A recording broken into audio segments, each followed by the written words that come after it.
Hi guys, today we talk about how can you figure out this solution or know how you can do that on your iPhone.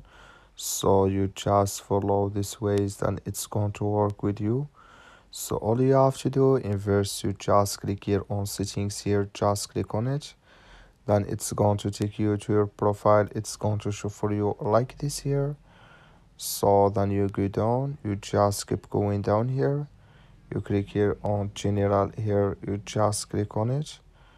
So then it's going to take you to next step here. It's going to show for you like this here.